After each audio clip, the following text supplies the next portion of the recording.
सभी लोग सो रहे थे और भोर के 5 बजने वाले थे। तभी अर्जुन की नींद खुलती है और वो बिना किसी को उठाए हवेली के बाहर गार्डन में चला जाता है। वातावरण में मधुर चिड़ियों के चहचहाने की आवाज सुनाई दे रही थी और कोयल के गुनगुनाने की आवाज भी सुनाई दे रही थी। पक्षियों के चहचहाने की आवाजें मन को अत्यंत आनंदित कर रही थीं। आसमान में चिड़ियों के कई झुंड उड़ते हुए दिखाई दे रहे थे। सूर्योदय का समय हो गया था और सूर्य का ऊपरी रंग क्षितिज पर दिखाई देने लग गया था।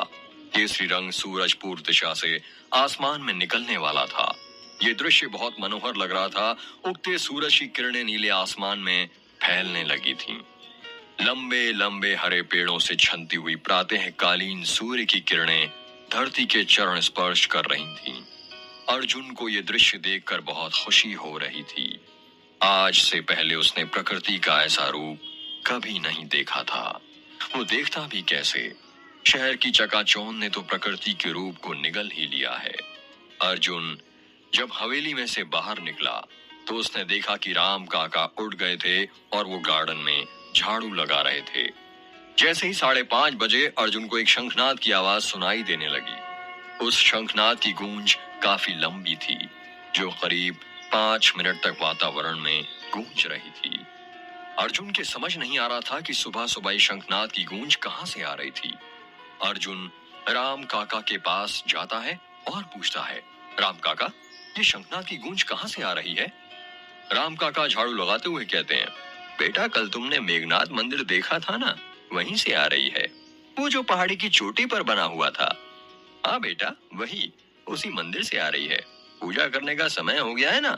तुम्हें पता है, हमारे पूर्वजों ने समय को जानने के लिए उसे प्रहरों में बांटा था। एक दिन में कुल 8 प्रहर होते हैं। वहीं औसतन एक प्रहर 3 घंटे का होता है। इन प्रहरों को भी 2 भागों में बांटा गया है, जिसमें 4 प्रहर दिन के और 4 प्रहर रात के होते हैं। पूर्वाह्न, मध्याह्न, अपराह्न, सायंकाल ये दिन के प्रहर होते हैं और प्रदोष, निशित, त्रियामा, उषा काल रात के प्रहर होते हैं। मंदिर में पूरे 5 प्रहर पूजा होती है। एक सूर्योदय में लगभग सुबह 6 बजे पूर्वाह्न, एक 10 बजे मध्याह्न, एक शाम 5 बजे सायंकाल, 8 बजे प्रदोष और 11 बजे त्रियामा। अच्छा, पर वो मंदिर तो यहाँ से बहुत दूर है ना, फिर भी शंखनाद की आवाज यहाँ तक कैसे आ रही है? यही तो चमत्कार है उस ऊपर वाले का, जो हो नहीं सकता वो भी करके दिखाता है। वैसे राम काका, आपने कहा था कि उस मंदिर के पीछे भी एक कहानी है। क्या आप मुझे वो कहानी बता सकते हैं? पर तुम क्या करोगे जानकर? आजकल के बच्चे तो वैसे इन सब बातों पर यकीन नहीं करते। वो काका, मैं ना एक रिसर्च कर रहा हूँ इन धार्मिक चीजों पर, इसलिए मुझे जरूरत है। प्लीज बताइए ना। ठीक है, मैं बताता हूँ, पर तुम वादा करो कि तुम मेरी बातों पर पूरा विश्वास करोगे। इन बातों का कभी मजाक नहीं उड़ाओगे। मैं वादा करता हूँ काका, मैं मजाक नहीं उड़ाऊंगा। राम काका की झाड़ू लग गई थी। उन्होंने वो झाड़ू जमीन पर रखी और बाल्टी में रखे पानी से अपने हाथ धोने लग गए। हाथ धोने के बाद जमीन पर बैठते हुए उन्होंने अर्जुन से कहा, बैठो यहाँ। अर्जुन राम काका के बगल में बैठ जाता है। कहते हैं आज से कई शताब्दी पूर्व एक गांव था। उस गांव में चारों तरफ हरियाली ही हरियाली थी। गांव के लोग भी खुश थे और लोगों के साथ गांव के पशु पक्षी भी। भरपूर पानी, भरपूर अनाज, सब कुछ था। गांव में किसी भी चीज की कोई कमी नहीं थी। हर कोई आनंद की जिंदगी व्यतीत कर रहा था। कहते हैं एक बार ज्येष्ठ अमावस्या के दिन रात के करीब 8 बजे उस गांव में कहीं से एक बूढ़े बाबा आए, जिन्होंने सफेद रंग का कुर्ता पहना हुआ था। उनकी सफेद रंग की दाढ़ी थी और लंबे से बाल थे। वो फकीर थे जो दुनिया भर का सफर करते थे और जहां जगह मिले वहीं पर सो जाते थे। समझ संसार का चक्कर लगाना ही उनके जीवन का लक्ष्य था। उनके हाथों में काला बर्तन था जिसमें वो भिक्षा मांगा करते थे। उस रात काफी बारिश हो रही थी। वो बाबा उस गांव में आए। गांव में बरसों से एक प्रथा थी कि 8 बजे तक सब गांव वाले सो जाते थे और यदि कोई जाग भी रहा हो तो 8 बजे के बाद अपने घर का दरवाजा नहीं खोलता था। उनका मानना था कि 8 बजे के बाद प्रेत आत्माएं दरवाजा खटखटाती हैं और आवाजें लगाती हैं। यदि उन्होंने दरवाजा खोला तो वो उनके घर के अंदर प्रवेश कर लेगी और फिर कभी नहीं निकलेगी। वो बाबा उस गांव में गए और एक घर का दरवाजा खटखटाने लगे और कहने लगे, भिक्षाम देवी। भिक्षाम देवी। पर उस घर के लोगों ने दरवाजा नहीं खोला। वो बाबा पानी से पूरी तरह भीग चुके थे। वो बाबा दूसरे घर पर गए। फिर उन्होंने कहा, भिक्षाम देवी। पर उस घर के लोगों ने भी दरवाजा नहीं खोला। वो बाबा एक एक करके गांव के प्रत्येक दरवाजे पर भिक्षा मांगने गए, पर किसी ने भी दरवाजा नहीं खोला। उन बाबा को भूख लगी थी, इसलिए वो प्रत्येक घर प्रत्येक भिक्षा मांग रहे थे, पर डर के मारे गांव के किसी भी व्यक्ति ने दरवाजा नहीं खोला था। अगली सुबह जब बारिश रुकी तो गांव वालों ने उन बाबा को बहुत ढूंढा, पर वो कहीं नहीं मिले। उसी दिन से गांव की कायनात पलट गई। कुछ महीने बाद ही गांव की पूरी फसलें सूख गईं और गांव में सूखा पड़ गया। 3 साल हो गए थे। गांव में सूखा पड़े पर गांव वालों ने बारिश का मुंह तक नहीं देखा था। सबका ये मानना था कि उस फकीर बाबा का गांव को श्राप लगा है। वो उस रात उन्हें भोजन नहीं करा पाए, ये सब उसी का फल था। सूखा पड़ने के कारण गांव वालों के पास ज्यादा खाने के लिए अनाज नहीं था, ना ही पानी था। इस वजह से गांव के सभी लोग एक साथ मिलकर एक ही जगह खाना बनाते थे और मिल बांट कर खाते थे। गांव में करीब 90-95 लोग रहते थे। गांव वाले प्रत्येक दिन गिनती का खाना बनाते थे। एक रोज जब पूरा भोजन बच चुका था और सबको सभी के हिस्से का खाना मिल गया था, तो वो फकीर बाबा फिर से आए और उनके सामने आकर बैठ गए। उनके चेहरे पर हर वक्त मुस्कान रहती थी। उन्होंने अपना काला बर्तन अपने सामने रखा और बैठे बैठे कहा, भिक्षाम देवी। गांव वाले सोचने लगे, अब क्या करें, सारा भोजन तो बच चुका है और नया भोजन भी नहीं बना सकते।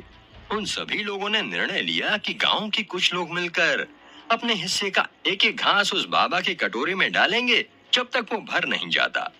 कुछ लोग बाबा के पास गए और अपनी थाली में का एक एक घास उनके कटोरे में डालने लगे। हैरानी तो इस बात की थी कि बाबा का कटोरा बहुत छोटा था। 10 लोगों के भोजन देने से भर जाना चाहिए था, पर फिर भी वो नहीं भरा था। फिर गांव का प्रत्येक व्यक्ति उनके पास गया और अपनी थाली में के भोजन का एक घास उसमें डालने लग गया। जब सभी लोगों ने अपने हिस्से का भोजन उसमें डाल दिया तो वो बर्तन भर गया। उन बाबा ने सभी लोगों के साथ खाना खाया। खाना खाने के पश्चात उन्हें प्यास लगी। गांव में बहुत कम पानी था और वो भी बढ़ चुका था। इसका भी यही फैसला हुआ कि 3-4 लोग मिलकर बाबा को अपने हिस्से का आधा पानी देंगे। 3-4 लोग आगे बढ़े और उन्होंने बाबा के बर्तन में पानी डाला, पर फिर सबको हैरानी हुई कि बाबा का बर्तन वो भी नहीं भरा। फिर सब लोग बारी बारी आगे बढ़े और अपने हिस्से का आधा पानी बाबा के बर्तन में डालने लगे। जब सभी लोगों ने बाबा के बर्तन में पानी डाल दिया तो बर्तन भर गया। गांव वालों की एकता देखकर वो बाबा बहुत प्रसन्न हुए। वो गांव के एक मैदान में गए और उन्होंने अपनी झोली में से एक बीज निकाला। उन्होंने स्वयं अपने हाथों से एक गड्ढा खोदा और वो बीज उसमें गड़ा दिया। उनके काले बर्तन में जितना पानी था सब उन्होंने उस बीज पर चढ़ा दिया और वो बाबा वहां से चले गए। गांव वालों ने उन बाबा से बात करने की बहुत कोशिश की, पर उन्होंने किसी से भी बात नहीं की। बाबा के जाने के बाद उसी रात गांव में 3 साल बाद पहली बार बारिश हुई। इतनी बारिश हुई कि बादल फट गए। गांव वालों का मानना था कि फकीर के वेश में वो स्वयं भगवान उनके गांव आए थे। जिस रात बारिश हुई उसी रात पहाड़ी की चोटी पर स्वयंभू मंदिर प्रकट हुआ। स्वयंभू मंदिर अर्थात वो मंदिर जो अपने आप प्रकट होते हैं। गांव वाले वो मंदिर देखकर काफी आश्चर्यचकित हुए। जब गांव वाले उस पहाड़ी वाले मंदिर के पास पहुंचे तो उन्होंने देखा उस मंदिर के अंदर एक अद्भुत स्वयंभू शिवलिंग था जो चमक रहा था। गांव वालों के अनुसार बाबा के उस बीज को लगाने से बारिश हुई थी, इसलिए उस गांव का नाम मेघ रख दिया गया और वो पहाड़ी वाला मंदिर मेघ गांव के पास था और भोलेनाथ का मंदिर था, इसलिए उसे मेघनाथ नाम से संबोधित किया जाने लगा। वो बीज जो उस फकीर ने लगाया था, गांव वाले हर रोज उस पर पानी डालने लगे और कुछ सालों बाद उस बीज ने पेड़ का रूप ले लिया और वो बरगद के पेड़ में तब्दील हो गया जो मेघ गांव के स्कूल में लगा था। वैसे तो एक बरगद के पेड़ का जीवन काल 309 साल का होता है और पीपल के पेड़ का 2500 साल, पर शायद यही उनका चमत्कार था कि वो बरगद का पेड़ हमेशा रहा और मेघ गांव को हरा भरा रखा। राम काका अर्जुन को मेघनाथ मंदिर की पौराणिक कथा सुना ही रहे थे कि तभी अर्जुन ने राम काका के दाएं हाथ पर एक हरे रंग का निशान देखा। वो निशान काफी पुराना दिख रहा था। वो निशान त्रिभुज की तरह था। वो निशान देखकर अर्जुन ने पूछा, काका आपके हाथ पर ये निशान कैसा? बेटा ये निशान तो बंधुआ मजदूरी का है। अर्जुन ने चौंकते हुए कहा, बंधुआ मजदूरी की प्रथा तो बहुत पहले ही समाप्त हो गई थी, है ना? और इसके लिए तो कानून भी बना है, और कानून के मुताबिक किसी से भी बंधुआ मजदूरी कराना अपराध है। हाँ बेटा, पर कानून तो बना है, पर वो सिर्फ किताबों के पन्नों पर ही लागू होता है, हमारे गांव में नहीं। हमारे गांव के तो खुद के नियम और कानून होते हैं। जो बड़े लोगों ने कह दिया वो हमारे लिए कानून है। वैसे आप कब से यहाँ पर काम कर रहे हैं? काका ने हंसते हुए कहा, मैं यहाँ तब से काम कर रहा हूँ जितनी मेरी उम्र है। मेरे सारे पूर्वज यहाँ पर बंधुआ मजदूर थे। यहाँ तक कि मेरी बहू और उसकी बच्ची लाली भी बंधुआ मजदूर है। क्या कहा? आपकी बहू भी है? हाँ। अभी कहाँ है वो इस वक्त? उसकी माँ की तबीयत खराब है, इसलिए वो अपने मायके गई है। कुछ ही दिनों में आ जाएगी। अच्छा, और आपका लड़का? मेरा लड़का? काका ने हंसते हुए कहा, हाँ आपका लड़का, वो कहाँ है अभी? वो तो भगवान के पास है अभी। अर्जुन ने शोक प्रकट करते हुए कहा, जानकर बड़ा दुख हुआ। वैसे कैसे हुई थी उसकी मौत? उसकी मौत हुई नहीं थी, बल्कि उसे मारा गया था। क्या कहा? मारा गया था? किसने मारा था उसे? उस औरत की आत्मा ने। क्या कहा? उस औरत की आत्मा ने? अर्जुन ने चौंक कर कहा, हाँ, उस औरत की आत्मा ने। क्योंकि जिन लोगों ने उसे उस दिन जलाया था उसमें से एक मेरा बेटा भी था।